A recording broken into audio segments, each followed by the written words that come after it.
بسم الله الرحمن الرحيم ياسين والقرآن الحكيم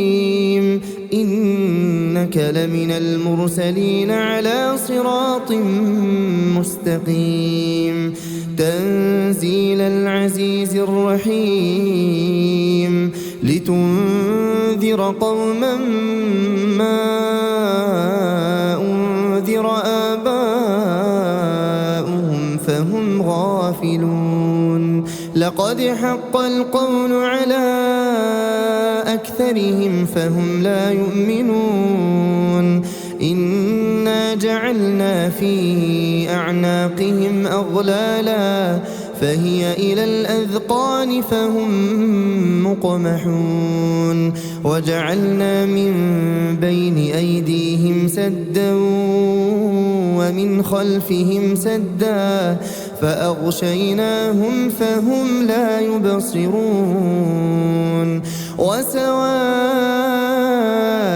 عليهم أأنذرتهم أم لم تنذرهم لا يؤمنون إنما تنذر من اتبع الذكر وخشي الرحمن بالغيب فبشره بمغفرة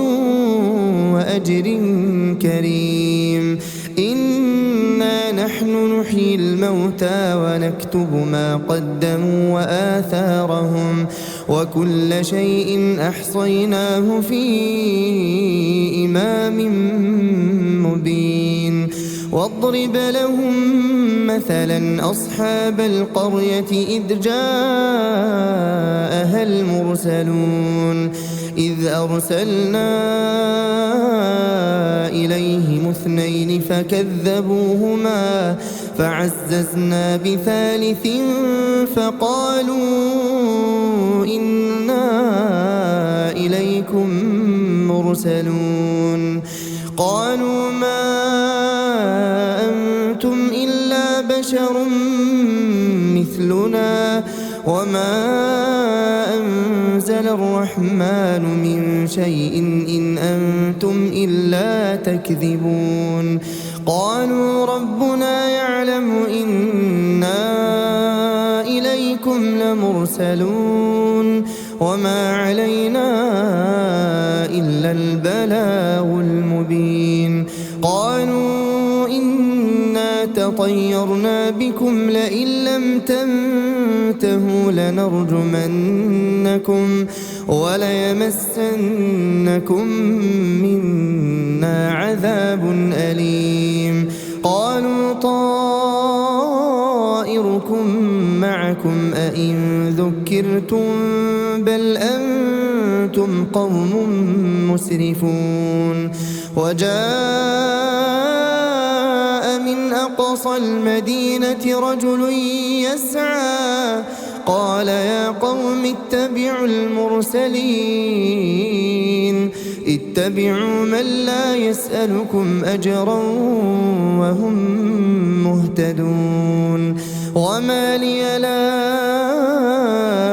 أعبد الذي فطرني وإليه ترجعون أأتخذ من دونه آلهة إن يردني الرحمن بضر لا تغن عني شفاعتهم شيئا ولا ينقذون إني إذا لفي ضلال مبين إني آمنت بربكم فاسمعون قيل ادخل الجنة قال يا ليت قومي يعلمون بما غفر لي ربي وجعلني من المكرمين وما أنزلنا على قومه من بعده من جند من السماء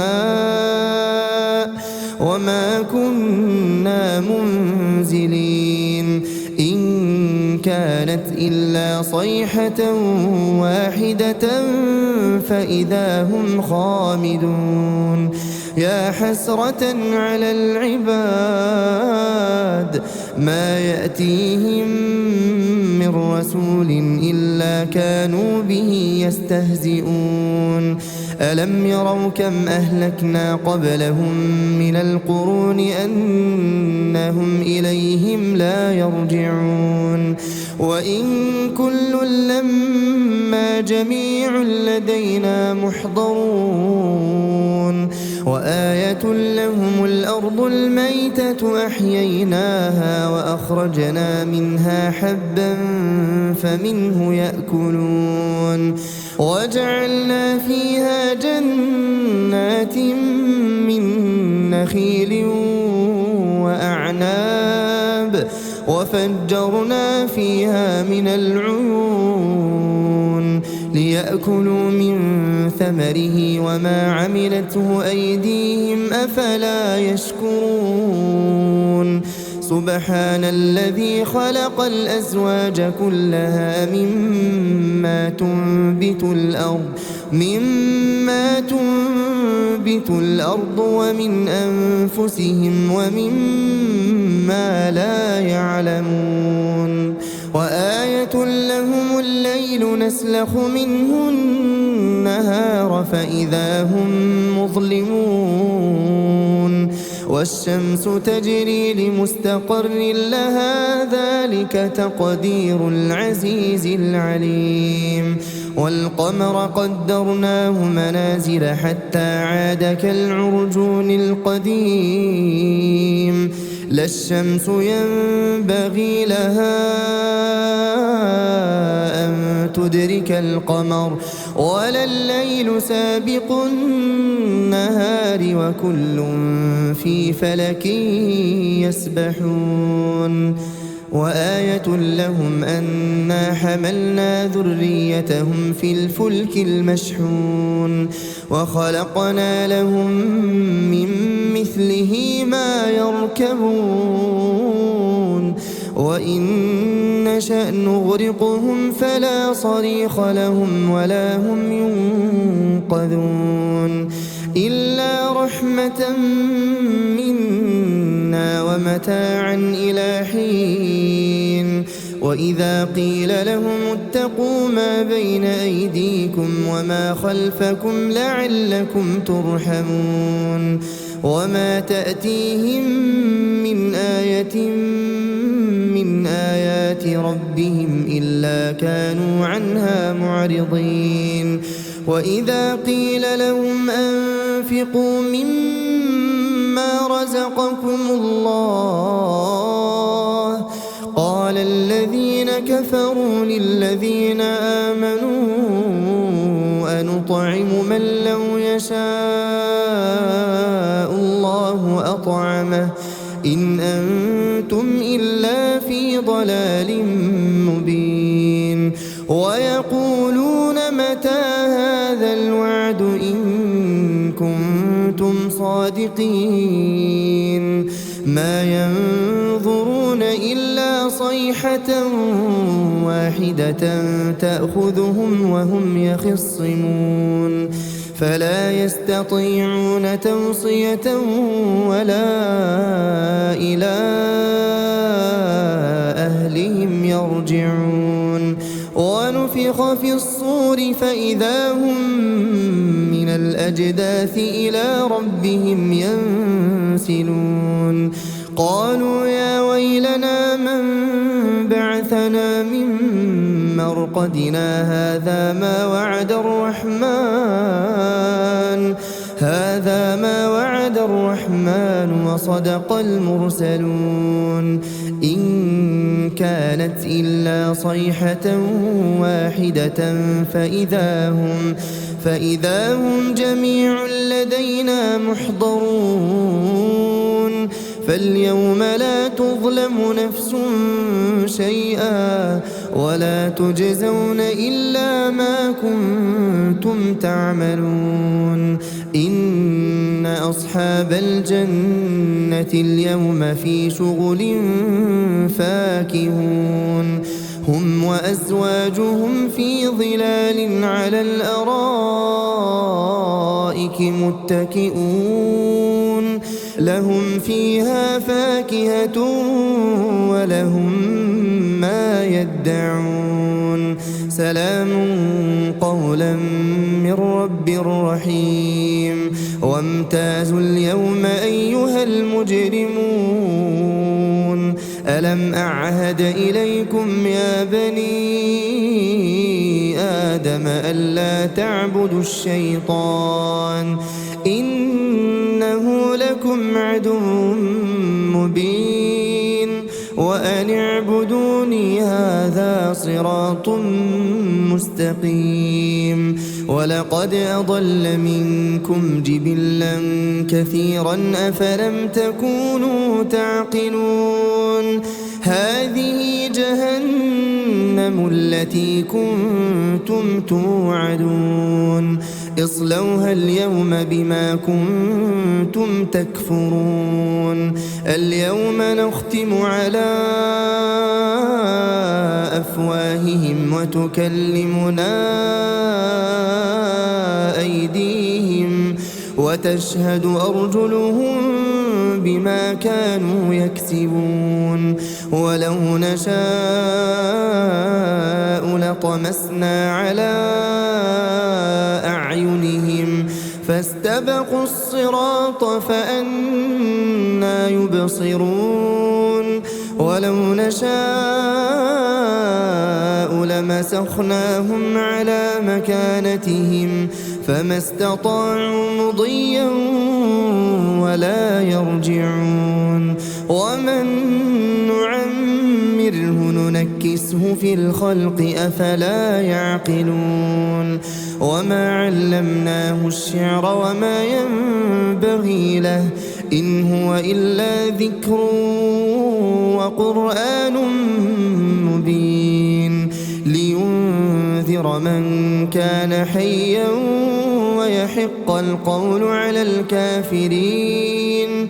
أولم يروا أنا خلقنا لهم مما عملت أيدينا أنعاما فهم لها مالكون وذللناها لهم فمنها ركوبهم ومنها يأكلون ولهم فيها منافع ومشارب أفلا يشكرون واتخذوا من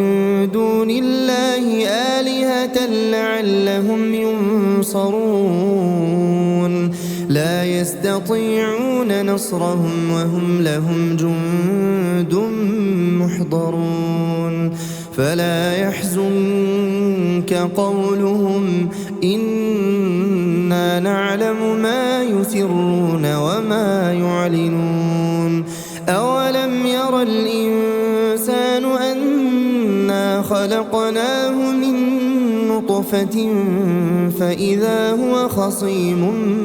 مبين وضرب لنا مثلا ونسي خلقه قال من يحيي العظام وهي رميم قل يحييها الذي أنشأها أول مرة وهو بكل خلق عليم الذي جعل لكم من الشجر الأخضر نارا فإذا أنتم منه توقدون أوليس الذي خلق السماوات والأرض بقادر على أن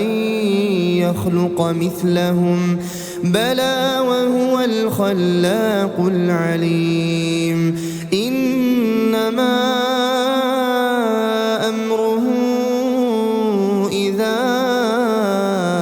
أراد شيئا أن يقول له كن فيكون فسبحان الذي بيده ملكوت كل شيء وإليه ترجعون.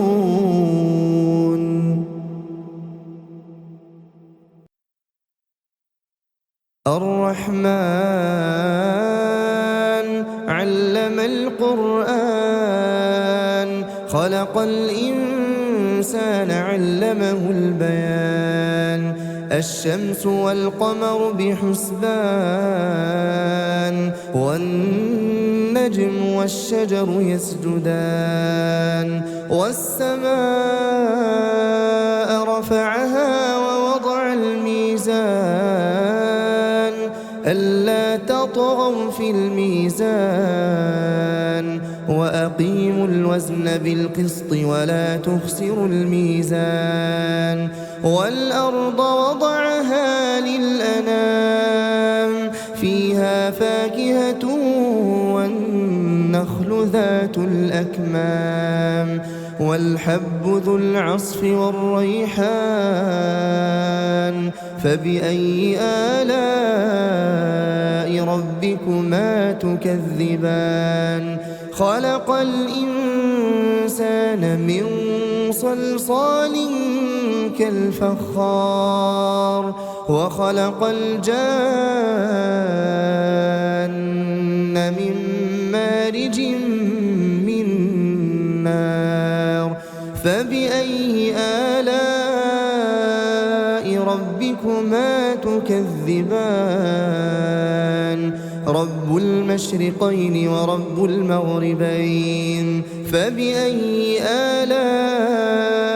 ربكما تكذبان مرج البحرين يلتقيان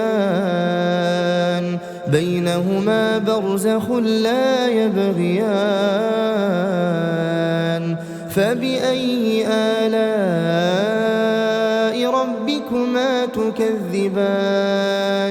يخرج منهما اللؤلؤ والمرجان فبأي آلاء ربكما تكذبان وله الجوار المنشآت في البحر كالأعلام فبأي آلاء ربكما تكذبان كل من عليها فان ويبقى وجه ربك ذو الجلال والإكرام فبأي آلاء ربكما تكذبان يسأله من في السماوات والأرض كل يوم هو في شأن فبأي آلاء ربكما تكذبان سنفرغ لكم أيها الثقلان فبأي آلاء ربكما تكذبان يا معشر الجن والإنس إن استطعتم أن تنفذوا من أقطار السماوات والأرض فانفذوا لا تنفذون إلا بسلطان فبأي آلاء ربكما تكذبان يرسل عليكما شواظ من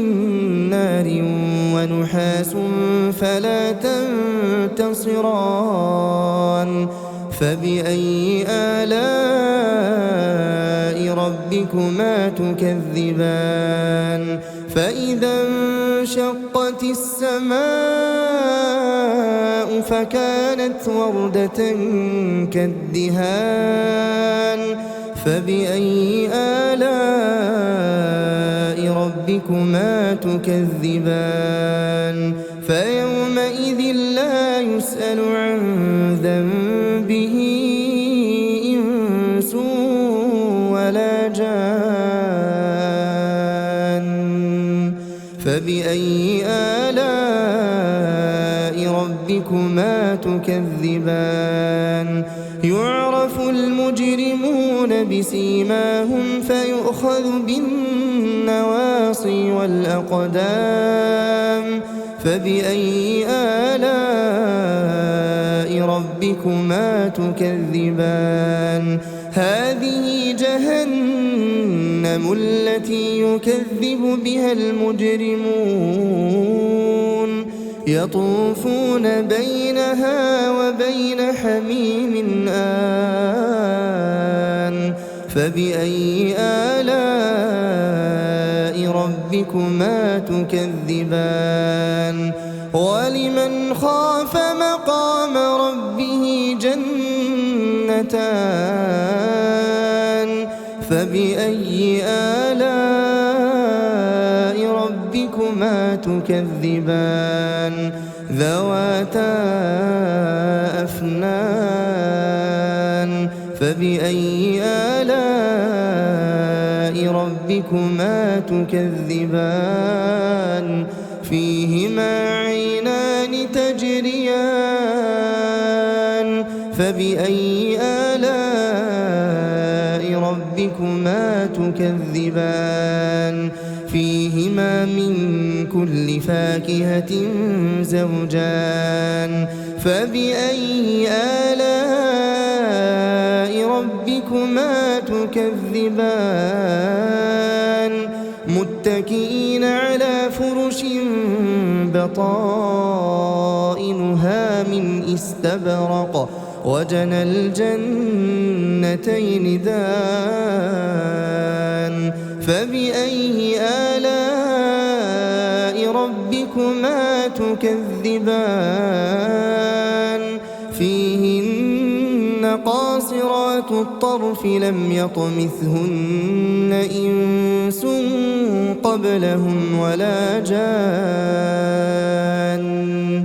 فبأي آلاء ربكما تكذبان كأنهن الياقوت والمرجان فبأي آلاء ربكما تكذبان هل جزاء الإحسان إلا الإحسان فبأي آلاء ربكما تكذبان ومن دونهما جنتان فبأي آلاء ربكما تكذبان مدهامتان فبأي آلاء ربكما تكذبان فيهما عينان نضاختان فبأي آلاء ربكما تكذبان فيهما فاكهة ونخل ورمان فبأي آلاء ربكما تكذبان فيهن خيرات حسان فبأي آلاء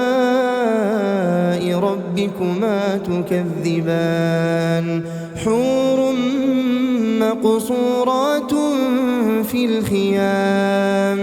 فبأي آلاء ربكما تكذبان لم يطمثهن إنس قبلهم ولا جان فبأي آلاء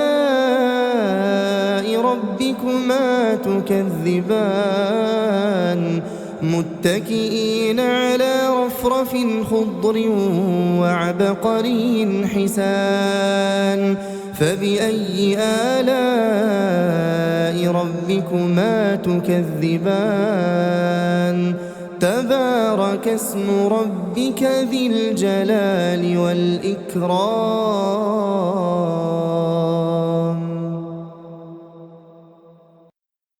بسم الله الرحمن الرحيم إذا وقعت الواقعة ليس لوقعتها كاذبة خافضة رافعة إذا رجت الأرض رجا وبست الجبال بسا فكانت هباء منبثا وكنتم أزواجا ثلاثة فأصحاب الميمنة ما أصحاب الميمنة وأصحاب المشأمة ما أصحاب المشأمة والسابقون السابقون أولئك المقربون في جنات النعيم ثلة من الأولين وقليل من الآخرين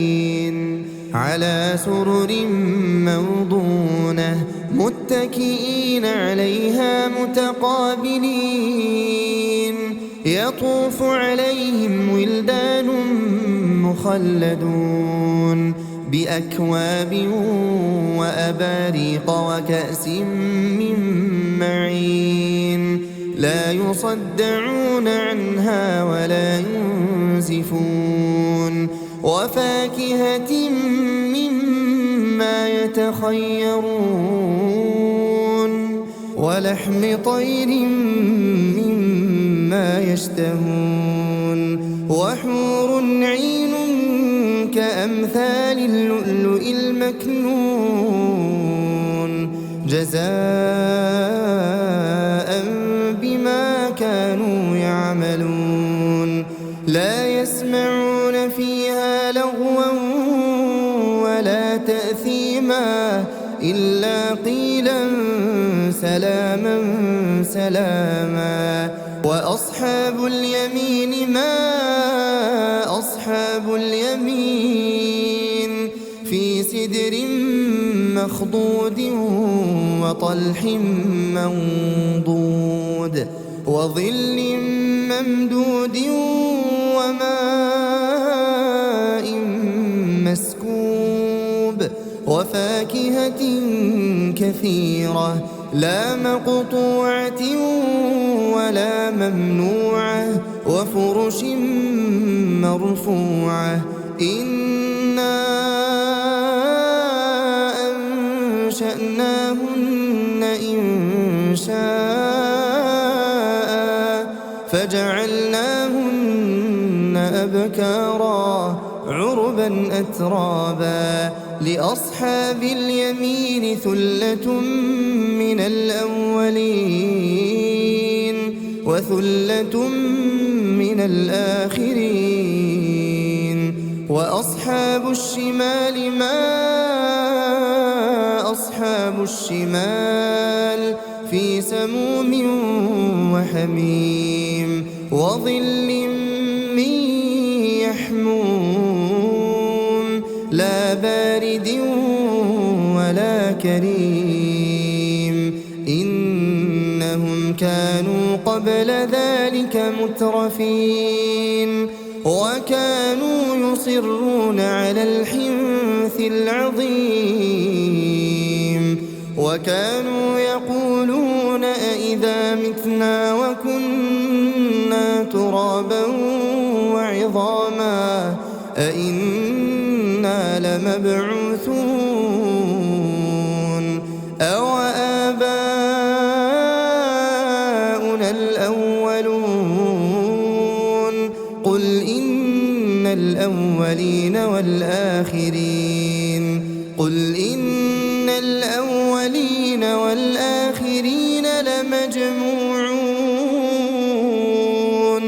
لمجموعون إلى ميقات يوم معلوم ثم إنكم أيها الضالون المكذبون لآكلون من شجر من زقوم فمالئون منها البطون فشاربون عليه من الحميم فشاربون شرب الهيم هذا نزلهم يوم الدين نحن خلقناكم فلولا تصدقون أفرأيتم ما تمنون أأنتم تخلقونه أم نحن الخالقون نحن قدرنا بينكم الموت وما نحن بمسبوقين على أن نبدل أمثالكم وننشئكم فيما لا تعلمون ولقد علمتم النشأة الأولى فلولا تذكرون أفرأيتم ما تحرثون أأنتم تزرعونه أم نحن الزارعون لو نشاء لجعلناه حطاما فظلتم تفكهون إنا لمغرمون بل نحن محرومون أفرأيتم الماء الذي تشربون أأنتم أنزلتموه من المزن أم نحن المنزلون لو نشاء جعلناه أجاجا فلولا تشكرون أفرأيتم النار التي تورون أأنتم أنشأتم شجرتها أم نحن المنشئون نحن جعلناها تذكرة ومتاعا للمقوين فسبح باسم ربك العظيم فلا أقسم بمواقع النجوم وإنه لقسم لو تعلمون عظيم إنه لقرآن كريم في كتاب مكنون لا يمسه إلا المطهرون تنزيل من رب العالمين أفبهذا الحديث أنتم مدهنون وتجعلون رزقكم أنكم تكذبون فلولا إذا بلغت الحلقوم وأنتم حينئذ تنظرون ونحن أقرب إليه منكم ولكن لا تبصرون فلولا إن كنتم غير مدينين ترجعونها إن كنتم صادقين فأما إن كان من المقربين فروح وريحان وجنة نعيم وأما إن كان من أصحاب اليمين فسلام لك من أصحاب اليمين وأما إن كان من المكذبين الضالين فنزل من حميم وتصلية جحيم إن هذا لهو حق اليقين فسبح باسم ربك العظيم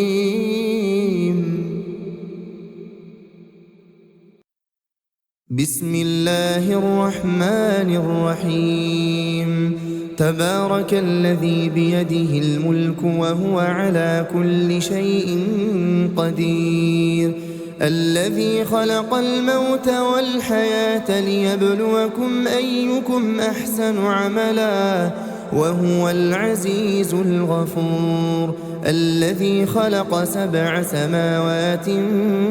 طباقا ما ترى في خلق الرحمن من تفاوت فارجع البصر هل ترى من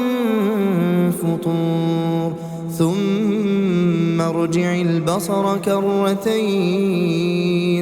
ينقلب إليك البصر خاسئا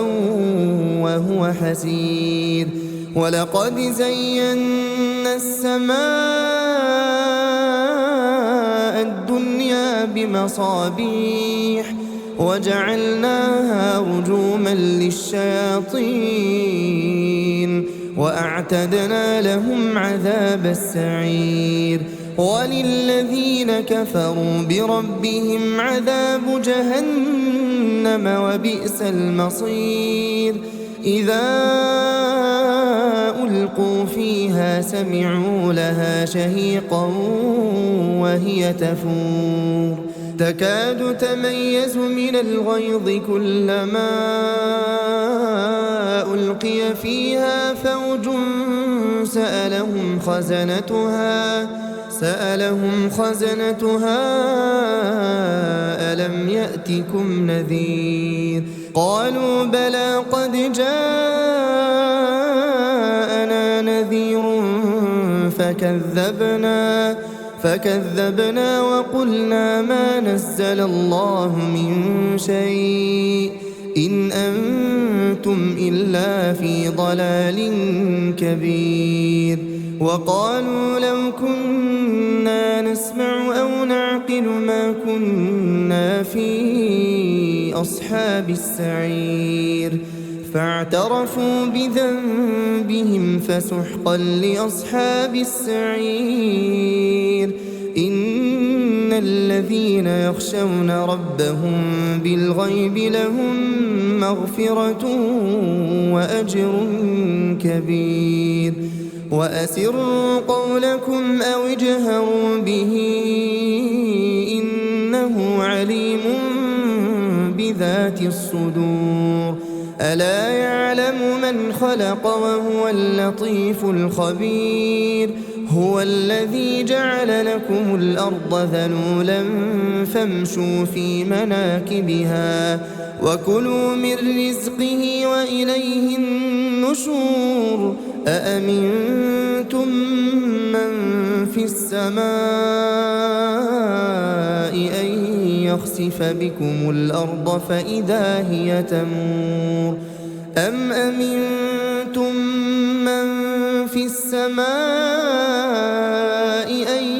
يرسل عليكم حاصبا فستعلمون كيف نذير ولقد كذب الذين من قبلهم فكيف كان نكير أولم يروا إلى الطير فوقهم صافات ويقبضن ما يمسكهن إلا الرحمن إنه بكل شيء بصير أمن هذا الذي هو جند لكم ينصركم من دون الرحمن إن الكافرون إلا في غرور أمن هذا الذي يرزقكم إن أمسك رزقه بل لجوا في عتو ونفور أفمن يمشي مكبا على وجهه أهدى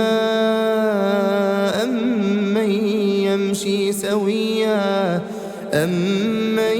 يمشي سويا على صراط مستقيم قل هو الذي أنشأكم وجعل لكم السمع والأبصار والأفئدة قليلا ما تشكرون قل هو الذي ذرأكم في الأرض وإليه تحشرون ويقولون متى هذا الوعد إن كنتم صادقين قل إنما العلم عند الله وإنما